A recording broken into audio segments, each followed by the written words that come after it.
जिले में भाजपा द्वारा 10 प्रत्याशियों की घोषणा की जा चुकी है। आज घोषणा के बाद आज मेड़ता और नागौर में भाजपा प्रत्याशियों ने अपने नामांकन भरे। मेड़ता में लक्ष्मण कल्लू ने जहां संतों के सानिध्य में आम सभा करने के बाद नामांकन रैली के रूप में एसडीएम कार्यालय पहुंच नामांकन भरा।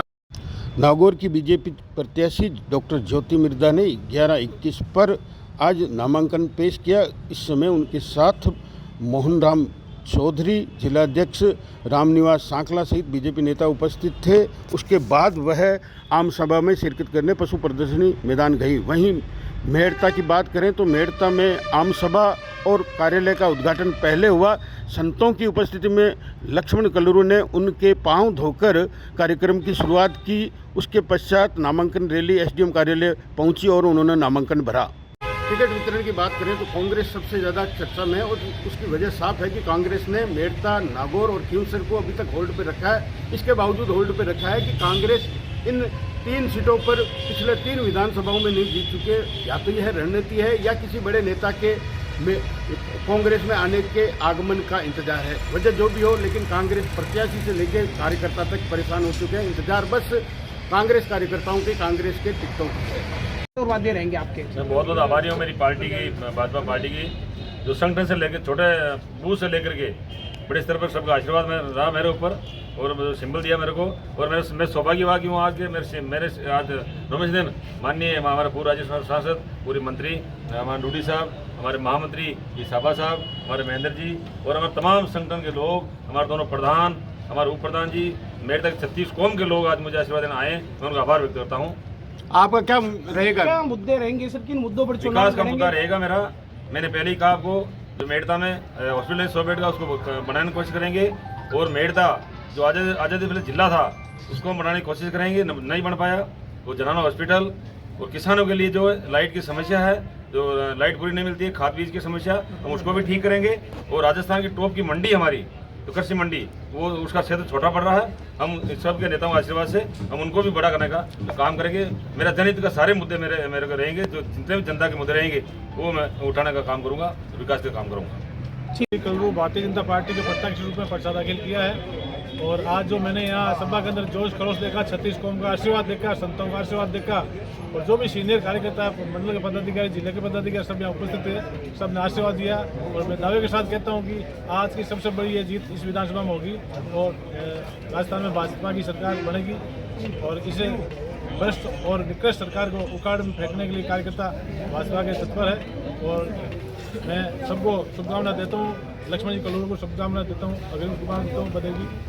सर बात करें अगर प्रत्याशियों की भीड़ में, तो उसमें कई सारे प्रत्याशी थे जो आज नामांकन के दौरान अनुपस्थित रहे। उस पर पार्टी अनुशासन के हिसाब से मैंने सबसे बात करी है। सुखराम जी यहाँ थे और भी प्रत्याशी आपके वहीं 4-5 सब में विराजमान थे। स्टेफी चौहान वो नागौर में माननीय ज्योति जी के वहाँ फार्म में, वहाँ मैं उनको छोड़ के आया हूँ, मैं यहाँ आ गया हूँ।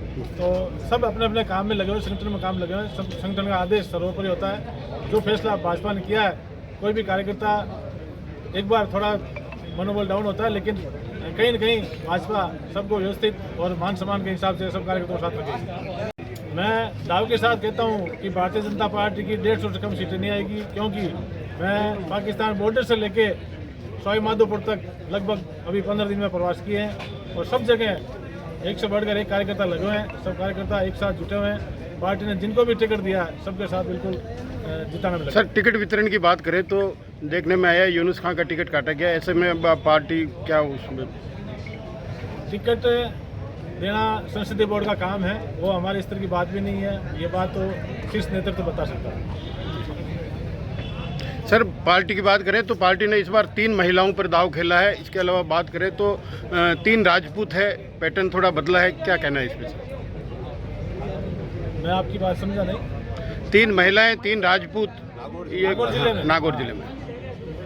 देखो, केंद्र सरकार ने अभी लोकसभा के अंदर महिलाओं का जो बिल पेश किया है उसकी छोटी सी मिसाल है और पार्टी चाहे भाजपा हो चाहे कांग्रेस, सब उस दिशा में सबको चलना पड़ेगा और हमने ये थोड़ा अग्रिम प्रयास किया है। उसके लिए मैं शीर्ष नेतृत्व को बधाई देता हूँ। उपस्थित हैं, मैं लोगों को यहाँ बताना चाहूंगी कि हमारी चर्चाएं चल रही थी अभी जब टिकटों की बात चल रही थी और पार्टी का बड़ा मन था कि सियाज साहब नागौर जिले में कहीं ना कहीं से किसी ना किसी विधानसभा सीट से चुनाव लड़े। तो हमारी जब चर्चा चली ऊपर तो उन्होंने बोला कि थोड़ी सी दिक्कत है। मैंने कहा साहब क्या दिक्कत है? बोले उन्होंने खुद नहीं बता दिया कि मैं 75 साल और 4 महीने ऊपर हूं।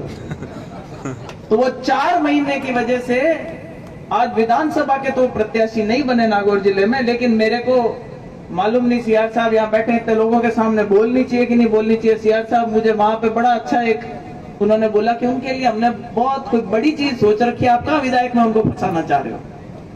तो मुझे पूरा विश्वास है कि पार्टी ने कुछ अच्छा सोच रखा है आपके लिए।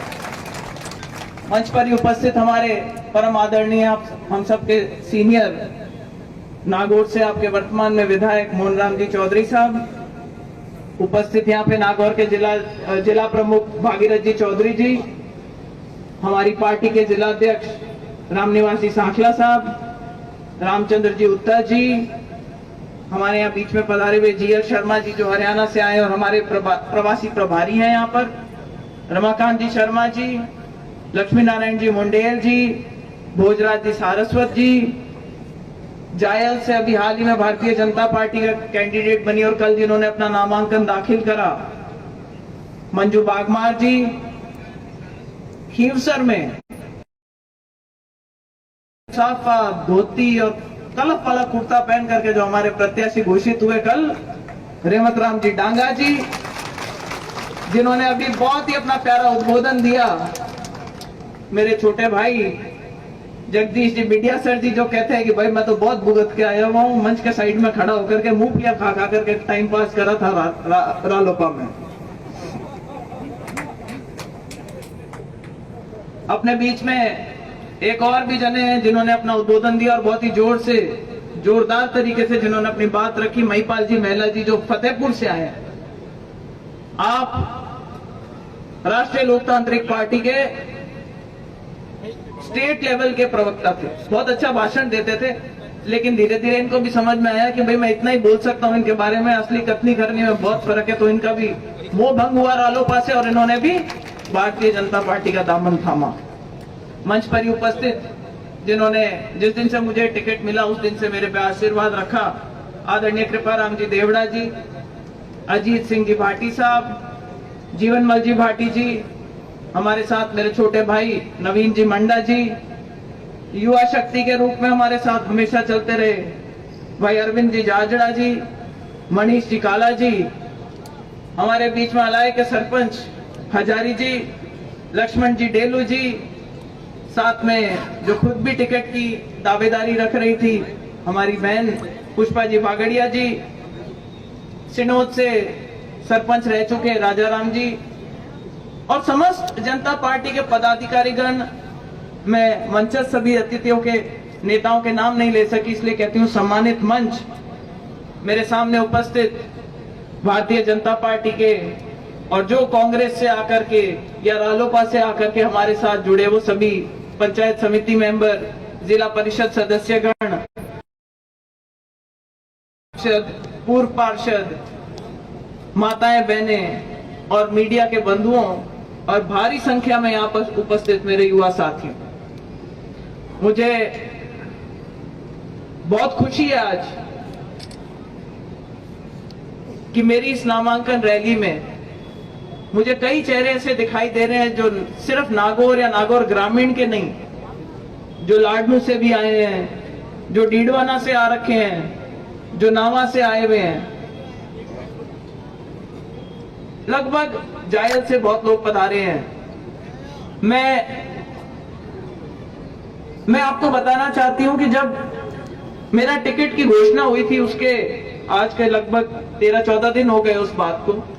विजयदशमी के दिन हम पहली बार नागौर में प्रवेश जब किया तो भाटी चौराहे पे जहां से नागौर की सीमा शुरू होती है वहां से स्वागत करने के लिए लोग आगे आतुर थे। आगे आए तो कुचामन में भव्य स्वागत हुआ, संघ संचालन चल रहा था, वहां पे हमने उस कार्यक्रम में भी भाग लिया।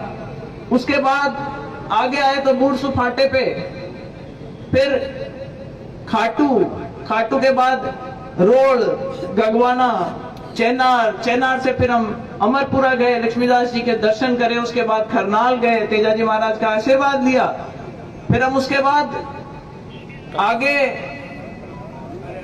टाकला के अंदर कृष्णदास जी महाराज के गए, इनाना में रात को खेड़ाधनी बाबा के दर्शन करे, बंसीवाला लास्ट में जाकर के हमने उस दिन का अपना कार्यक्रम समाप्त करा। और साथियों, जो जोश पूरे जिले में देखने को मिला, तो मुझे एक बार को तो विश्वास ही नहीं हुआ कि मुझे लोकसभा का चुनाव लड़वा रहे हैं या विधानसभा का। इतना प्रेम, इतना मान सम्मान जो नागौर की जनता ने हमेशा हमारे परिवार को दिया है, जिसकी वजह से एक पहचान बनी मिर्दाओं की। कोई नहीं जानता गांव में बैठे हुए मिर्दा कौन थे अगर आप लोगों ने उनका साथ नहीं दिया होता। और अगर एक नागौर की पहचान बनी पूरी दुनिया में, तो वो इसलिए था क्योंकि आप अपने नेताओं के पीछे खड़े रहे और आपके उन नेताओं ने आपके जो मुद्दे थे उनको उठाया, चाहे किसानों का मुद्दा हो, जमीन से जुड़ा हुआ कोई भी मुद्दा हो। कौन से पड़े हुए हैं जो ये नहीं चाहते कि साफ सुथरी अच्छी राजनीति जिले में हो। 2014 में जब मैंने चुनाव लड़ा तो लोगों ने स्कीम लड़ाई कि ऐसा नहीं हो जाए कि ज्योति मिर्धा जीत जाए। आप लोगों का बहुत आशीर्वाद था मुझ पे उस समय। तो हमारे मुख्यमंत्री जी जो हमारे खिलाफ थे, उन्होंने हनुमान बेनीवाल जी को निर्दलीय खड़ा किया। वो खुद चुनाव नहीं जीते, उनकी जमानत जब्त हुई, लेकिन वो हमें भी चुनाव हरा बैठे। कोई बात नहीं, मोदी जी की लहर थी और बहुत ही एक अच्छे इंसान को आपने चुन करके यहां से लोकसभा में भेजा। उन्होंने हमेशा समाज को आगे बढ़ाने की बात करी, विकास कार्य करवाने के काम करे, समाज के जितने बच्चों को शिक्षा की ओर ले जा सकते थे ऐसी बात करी। फिर समय आया 2019 का, फिर से मोदी जी की लहर थी। भारतीय जनता पार्टी के कुछ नेताओं ने मुझसे संपर्क साधा था कि हम चाहते हैं कि आप भारतीय जनता पार्टी में आ जाएं। कुछ 19-20 हुआ, कुछ लोग इनका समर्थन कर रहे थे और एक गठबंधन हो गया। ये मेरे सामने चुनाव लड़ लिए और यहां से जीत करके लोकसभा पहुंचे। लेकिन साथियों, नारा उस टाइम पर क्या दिया था? उस टाइम पे हमारे जो छोटे भाई थे ना, जो साथ में वानर सेना में घूमते थे, वे कह दियो कि भाई बुआ जी है जकाने दिल्ली पुगाओ, फूफा जी के आपने रोटियां का फोड़ा पड़ेगा। मैं देखो भेजा काम कर दियो यार, क्या भाई कहीं हुई तो अबे भाई टाइम बदल गई। फूफा जी आज स्टेज मत ही है मैंने क्यों भी टाइम क्या बुआ जी ठाकर। तो भाई नरेंद्र जी भी आज यही आश्वासन देने आए, मेरे सासू जी भी, परिवार के और भी लोग बैठे हैं, सबने जिद करके मंच पे बुला लिया। ये आना नहीं चाहते थे मंच पे, पर इन्होंने भी कहा कि भाई ऐसा है, मैं तो एक टाइम खाना खाता हूं, कोई भी फल के पौधेगा, पर ये तेरे नागौर से जाए बाद जो तेरे भतीजे है ना, किसी को नशे की लत पड़ गई और किसी के कानूनी पीछे कार्रवाइयां हो रही है, तू जाकर के इनको एक बार फिर से संभाल। भारतीय जनता पार्टी की तरफ से न्योता आया, मैंने भारतीय जनता पार्टी ज्वाइन करी और आज आप लोगों को एक बार इस मंच से विश्वास दिलाना चाहती हूं कि देखो, जिम्मेवारी हर आदमी महसूस करता है। मुझ पे बहुत भार है इस चीज का कि आपने जो परिवार को हमेशा समर्थन दिया। मेरे भी भगवान की दया से एक बेटा है, 12वीं में पढ़ रहा है, पढ़ाई में ठीक ठाक है, फुटबॉल ज्यादा अच्छी खेलता है। पूरा विश्वास है मुझे कि उसका भी कहीं ना कहीं एडमिशन हो जाएगा और इस साल वो भी चला जाएगा। तो बुआ जी बिल्कुल फ्री है भतीजों को ठीक करने के लिए।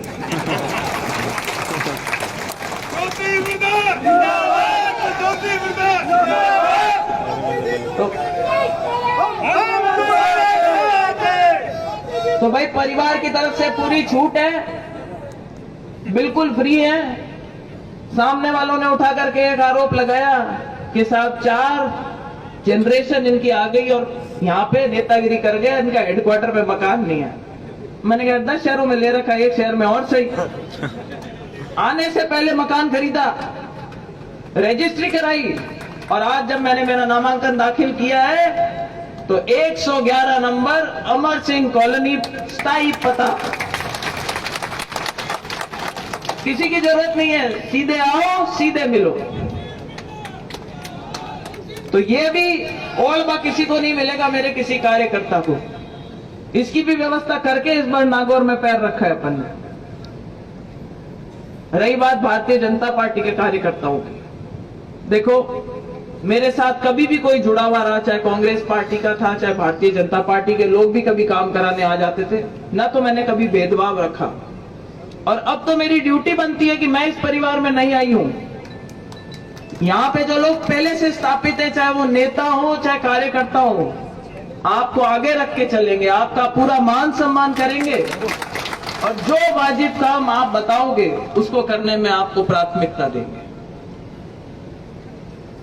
भाई हम भी आए हैं, कांग्रेस से आए हैं, तो कहवे नहीं कि गुड़ की बेड़ी पड़े जना की रेत ले रही उठे, तो मां भी आया जना की ले रही आया यहां भी कोई नतीजो है कि आप देखो इतनी बड़ी तादाद में, इतनी बड़ी संख्या में बैठे आप लोग सब विराजमान हो। मां को एक बार 3 घंटा हुई कि सभा चालता और माया भी थोड़ा मोड़ा ही आ पर्चो भरने पहले गया परा, क्योंकि भाई वो मुहूर्त वरत को टाइम हुए नहीं, पंडित कई हुए कि मन में वो गाल देवे शंका कि मुहूर्त उन्नी गाड़ियों की नुकसान हो जावे जना खड़ खप। तो बिल्कुल घड़ी देख करके मुहूर्त के हिसाब से मैंने मेरा पर्चा दाखिल कर दिया।